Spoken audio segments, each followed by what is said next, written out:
Aujourd'hui, on s'intéresse à l'écrivain, au poète, à l'aviateur et au reporter français, celui qui nous a fait rêver, petits et grands, Antoine de Saint-Exupéry. Et si vous le voulez bien, on va tâcher de parcourir sa vie à travers ses relations avec les femmes.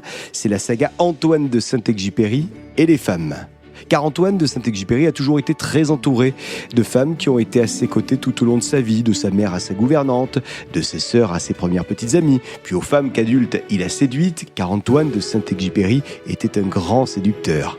Louise de Villemorin, Nelly de Voguet, Annabella, Sylvia Hamilton, Consuelo Sunsin et j'en oublie.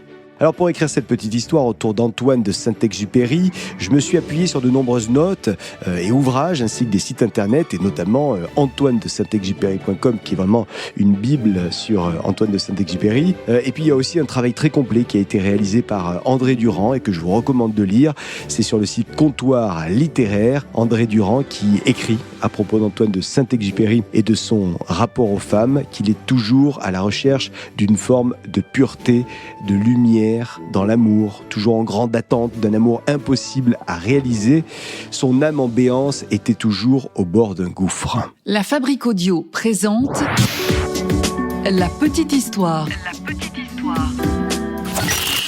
www.lafabriqueaudio.com. Salut tout le monde et bienvenue dans la petite histoire d'Antoine de Saint-Exupéry et les femmes, une saga et nous en sommes au 4e et dernier épisode aujourd'hui. Un épisode que j'ai écrit et que je vais vous narrer et qui a été mixé par Sébastien Girard. Avant de commencer, je vous rappelle que vous pouvez nous rejoindre sur Patreon pour vous abonner à notre petite histoire sans pub et surtout nous soutenir. Ce que nous faisons est absolument gratuit, mais on a besoin de vous. Donc si vous souhaitez nous aider un petit peu pour continuer ces créations qui durent depuis déjà 7 ans, rendez-vous sur Patreon pour vous abonner officiellement à la petite histoire. On compte sur vous. Et je vais saluer Julien qui nous a demandé une petite histoire autour d'Antoine de Saint-Exupéry et de sa relation avec les femmes. Il souhaitait entendre des correspondances qu'avait eues Antoine de Saint-Exupéry avec certaines femmes. C'était une excellente idée. On a décidé donc d'en faire une saga en 4 épisodes. Et voici le 4e et dernier épisode de cette saga, Antoine de Saint-Exupéry et les femmes. Ah oui. Quelle histoire ça aussi. Nous sommes en 1940. Antoine vient de partir pour New York. Et à son arrivée, il est accueilli par de nombreux journalistes en tant qu'écrivain à succès. Oui, parce qu'aux États-Unis, Antoine est considéré comme un Français connu grâce à ses écrits. Toujours en couple avec Consuelo, cette période va être pour Antoine de Saint-Exupéry une époque de rencontres, des rencontres amoureuses et amicales. En août 1941, Antoine de Saint-Exupéry est invité par Jean Renoir à Hollywood. Mais pendant ce séjour, Antoine va devoir se faire opérer de la vésicule biliaire. Annabella, une actrice qu'il a connue quelques années auparavant, décide de venir lui rendre visite lors de son hospitalisation. Et pour le distraire, elle choisit de lui lire un conte d'Andersen, comme le faisait sa mère. Elle choisit La Petite Sirène. Et ça, ce sont des moments qui vont vraiment marquer Antoine de Saint-Exupéry. Plus tard, Annabella vient revoir Antoine à New York. Antoine va lui faire visiter la ville qui ne dort pas et il va l'emmener à Central Park pour y voir la nature et surtout les écureuils. Et tous deux vont passer leur temps à rigoler et Annabella dira plus tard de ces rencontres que quand ils étaient ensemble, ils avaient 12 ans. Antoine de Saint-Exupéry va également revoir une autre femme qu'il a connue dans sa jeunesse. Elle, c'est Nathalie Palais, princesse Romanov. Une femme à la grâce mystérieuse et à l'étrange destin, avec laquelle il avait échangé via des lettres il y a fort longtemps. Et c'est donc à New York que Saint-Exupéry va revoir cette Nathalie et tomber peut-être une deuxième fois amoureux d'elle. Puis il va lui adresser des lettres poignantes. Vous ne pouvez rien faire de mieux que de poser sur mon front une main de bergère. J'étais égaré et malheureux, rassemblez-moi. J'étais aveugle, éclairez-moi. J'étais tout sec, fais-moi généreux de mon amour. Ne me fais pas trop mal si cela n'est pas utile. Et sauve-moi de t'en faire jamais. Antoine et Consuelo vivent donc désormais à New York, mais dans 2 appartements différents de Central Park. Et les 2 appartements se trouvent dans le même immeuble. L'appartement de Consuelo se trouve quelques étages au-dessus de celui d'Antoine. Consuelo s'attache de plus en plus à cette région et elle finit même par y acheter une maison, un manoir, non loin de New York, sur les plages de Long Island. Et c'est dans ce manoir qu'Antoine va trouver l'inspiration pour Le Petit Prince, car oui, c'est ici qu'il va écrire et dessiner son œuvre phare. Et c'est Consuelo qui lui inspirera la rose de son conte. Une fleur orgueilleuse, une fleur capricieuse, mais une fleur irremplaçable et belle. Pourtant, entre Consuelo et Antoine, rapidement, les choses s'enveniment. Consuelo et Antoine s'emportent souvent et l'atmosphère est pesante quand ils sont ensemble. Quelques années auparavant, Antoine de Saint-Exupéry avait rencontré Hélène, dite Nelly de Voguet. Hélène, c'est la fille d'un industriel qui possède d'importantes usines en France. Une liaison va donc démarrer entre Nelly et Antoine. Nelly offre en quelque sorte une stabilité à Antoine qui mène une vie décousue et aventureuse. Dans une lettre à Nelly de Voguet, Antoine décrit le New York qu'il connaît. « J'habite au 25e étage d'un hôtel en pierre et j'écoute à travers ma fenêtre la voix d'une ville nouvelle. Et cette voix me semble déchirante. Les rafales de vent y font le même bruit que dans les cordages. Il y a là, au dehors, de grands mouvements invisibles, et des cris, et des plaintes, et des bruits de marteau et d'enclumes. Et je ne sais d'où montent ces courtes sirènes qui expriment si bien le danger. Ce tumulte de pleine mer, ce remue-ménage de navires, un peu en perdition, je n'ai jamais senti ça si fort, cet entassement d'hommes dans leurs pyramides de pierre, et qui font tous ces bruits de départ, de charroi, de naufrage, et qui s'agitent entre leur planète et les étoiles, sans rien comprendre de leur voyage et sans capitaine. C'est curieux, mais je n'ai jamais rien senti ici de matériel.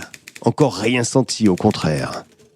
Toute cette foule, toutes ces lumières et ces flèches des buildings. Il me semble que ça pose d'abord, et d'une façon écrasante, le problème de la destinée. Sans doute est-ce idiot, mais je me sens ici plus que partout ailleurs, en haute mer. Au début de l'année 1942, Antoine de Saint-Exupéry va rencontrer une autre femme, Sylvia Hamilton. C'est une jeune journaliste new-yorkaise. Antoine ne parle pas très bien l'anglais, et Sylvia ne parle pas vraiment le français. Mais le courant va tout de même passer, et une amitié amoureuse va démarrer entre eux. Tous deux sortent dans les endroits chics de New York. Ou bien ils se retrouvent en journée dans l'appartement de Sylvia qui prépare des œufs au plat. Antoine, lui, il ramène du travail chez elle puisqu'à ce moment de sa vie, il est en train d'écrire et d'illustrer son fameux Petit Prince. Et justement pour ses dessins du Petit Prince, Antoine va prendre modèle sur le chien de Sylvia, ses peluches, ou même Sylvia directement. Antoine va écrire plusieurs lettres à Sylvia.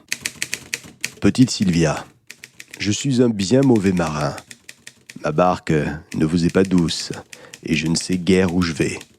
Tous vos reproches, sans exception, sont mérités. Et cependant, ma tendresse est extrême. Quand je pose ma main sur votre front, je voudrais le remplir d'étoiles.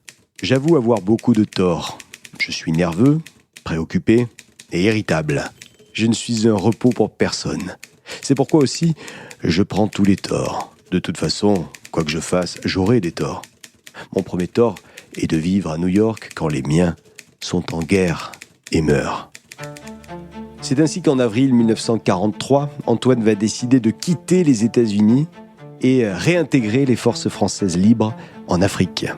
Avant de quitter l'Amérique, Antoine a tout de même eu le temps d'aller voir une dernière fois Sylvia, à qui il laisse en souvenir son appareil photo, ainsi que son manuscrit du Petit Prince.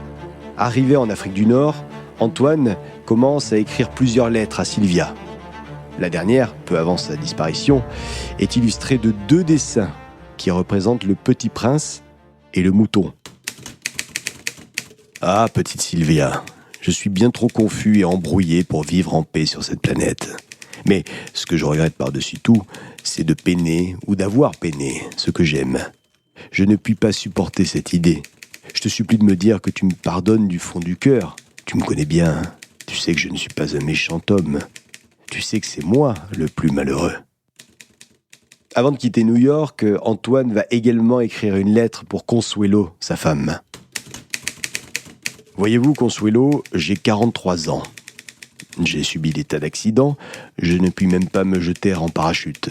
J'ai 2 jours sur 3 le foie bloqué, 1 jour sur 2 le mal de mer, une oreille qui, à la suite d'une fracture au Guatemala, bourdonne nuit et jour, des soucis matériels immenses, des nuits blanches usées contre travail que les angoisses non épargnées rendent plus difficiles à réussir que le déplacement d'une montagne.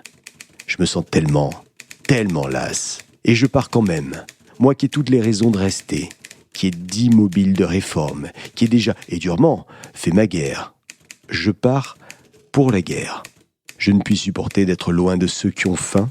Je ne connais qu'un moyen d'être en paix avec ma conscience, et c'est de souffrir le plus possible. De rechercher le plus de souffrance possible. Ça me sera généreusement accordé à moi, qui ne peut, sans souffrir physiquement tel que je suis, porter un paquet de 2 kilos, me relever d'un lit ou ramasser un mouchoir par terre. Je pars pour souffrir et ainsi communier avec les miens. Je ne désire pas me faire tuer, mais j'accepte bien volontiers de m'endormir ainsi.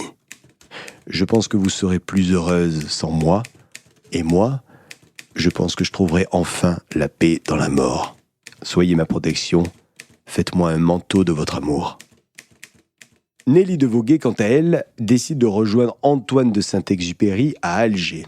Mais leur rencontre en terre algéroise ne va pas bien se dérouler et après son départ, Antoine décide de lui envoyer plusieurs lettres pour lui dire qu'il regrette leur dispute, qu'il a besoin d'elle et qu'il l'aime.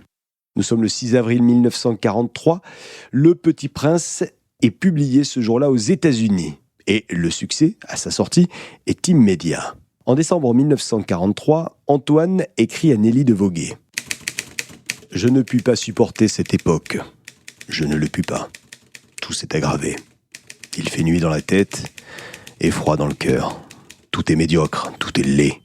Je leur reproche une chose avant tout, c'est de ne pas fonder l'allégresse, c'est de ne pas solliciter les dons, c'est de ne rien tirer des hommes. C'est très étrange. Je n'ai jamais été aussi seul au monde. J'ai comme un chagrin inconsolable. Je ne sais pas si j'en puis guérir. Il n'est personne pour me soigner. Quelle misère humaine que ce pays. Cette poubelle des continents. Cette voie de garage où tout se délabre. Mon Dieu, j'ai tout de même été heureux dans la vie, quelquefois. Jamais très longtemps. Pourquoi n'ai-je plus droit à une matinée de soleil ? Le triste, c'est que je n'ai rien à espérer. Oh, non, ce n'est pas physique, ma tristesse. Je sais bien que je ne supporte pas l'angoisse sociale. Je suis tout rempli, comme un coquillage, de ce bruit-là. Je ne sais pas être heureux seul. L'aéropostale, c'était l'allégresse. Tout de même, comme c'était grand. Je ne puis plus vivre dans cette misère. Je ne le puis plus. Alors, Antoine de Saint-Exupéry, à ce moment-là, il a repris du service dans l'aviation militaire. Et le 31 juillet 1944, Saint-Exupéry décolle aux commandes d'un bimoteur P-38. Ce jour-là, il va faire de la reconnaissance aérienne. L'objectif est une observation de la région de Grenoble et d'Annecy afin de préparer le débarquement en Provence prévu pour le 15 août. Antoine de Saint-Exupéry quitte le terrain à 8h25 du matin. Et il met le cap sur la vallée du Rhône, devant ensuite passer par Annecy et faire un retour par la Provence. Antoine est seul à bord de l'avion. Un avion qui n'est pas armé. Antoine a emporté du carburant pour environ 6 heures de vol. Mais dans cette ultime mission, Antoine va faire des détours pour survoler la maison dans laquelle sa famille avait vécu jusqu'en 1932. Puis Antoine va aller survoler Grasse, où habite sa mère, puis Aguet, où réside sa sœur. À l'heure prévue de son retour, Antoine ne se présente pas. Antoine a tout simplement disparu des radars. Saint-Exupéry est alors recherché.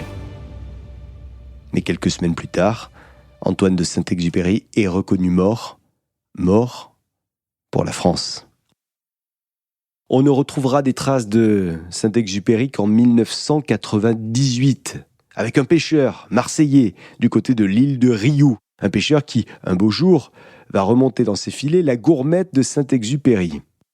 Quelques mois plus tard, le 20 avril 1999, on découvre, au large de Cassis, une queue d'avion qui correspond à celui que pilotait Antoine de Saint-Exupéry le jour de sa mort.